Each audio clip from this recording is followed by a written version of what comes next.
Before the breaking, one was all, and all was at peace, for the purpose is one.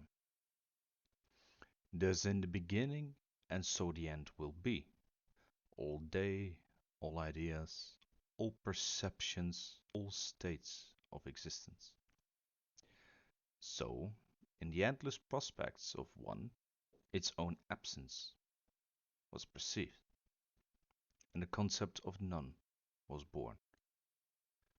So now one had become two, one that makes and one that takes, one that creates, one that destroys. And they both were flawed in their vision and execution, for no part can perceive the whole. The universe starts out with the being of a single entity. As stated in the story of creation I just quoted, everything was inside, or at least part of, one singular being.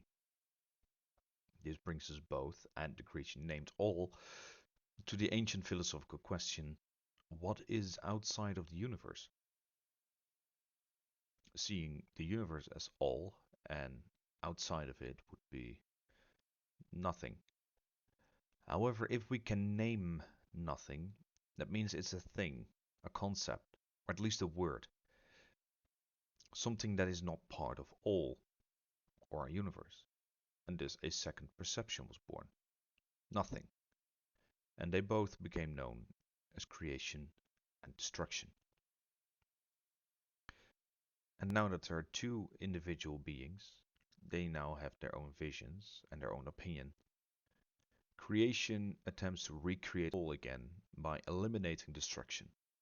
Even though creation is able to cut destruction wide open, it doesn't die from it. And from this point they were locked into an everlasting battle. Destruction being a fierce warrior but weakened by the deep cut, and the weaker creation using the knowledge of tools and weapons. With all this, no one was able to overpower the other.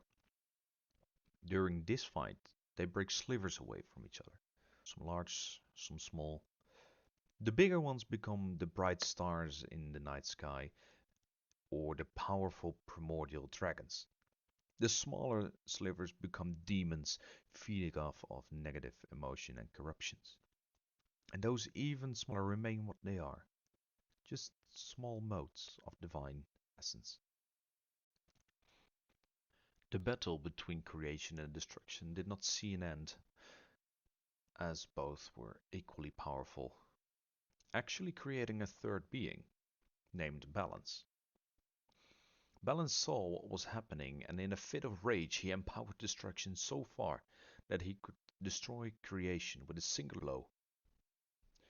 Although not truly destroying him, he shattered him into 1,000 pieces, who became stars and primordial dragons once again, to offset the anger he showed for him being Balance. He decided mercy would be the logical next step, and spared the bleeding destruction.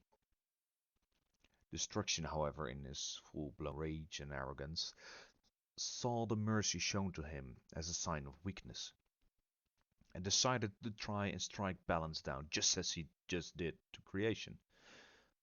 His attempt failed, and Balance was able to overpower him as well.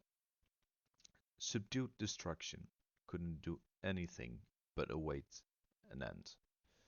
Balance, however, saw that he destroyed creation, so if he created for destruction, would that recreate the whole once again? In his flawed vision, he created Nenea, which roughly translates to the womb. There he would seal in destruction, waiting for him to be birthed again at the end of time. Humans later came to call it Ea, which means both prison and home in different ancient languages. These three beings, creation, destruction, and balance, will be known as the three major entities. I can't really call them gods by themselves, because this is different for each culture that offsprings from here. Um, whereas the spires see them as mere superstition from a lowly life form, the humans actually came to worship them as living and breathing gods, and so they did to their offspring as well.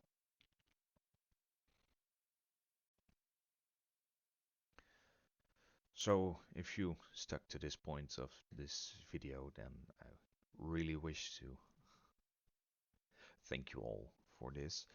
Um, this is my first lore video I'm actually recording instead of just ranting about it on stream on Twitch. So this is all kind of new to me. I do wish to give a shout out to Do from 2 Plus Tough. Um, as I reached out to him for some tips and advice, he really, even though the tips may have seemed insignificant to any other person, for me it was like this large YouTuber that actually responded on an email, like it wasn't even live in a chat or anything, and I appreciated that. These were tips that in the back of my mind I probably knew them, but seeing them is still different. Um, Beyond that, it was kind of daunting to get it started because it's new, it's a new project, it's a new platform. So thank you all for sticking by so far, and hopefully I will see each and every one of you in the next video, where I will be discussing the arrival and the start of the Spire supremacy on Ea, what it meant to the world, and to those that already did or did not live there yet. Because the Spire really offset a lot of change in Ea. It's a good one to get started on.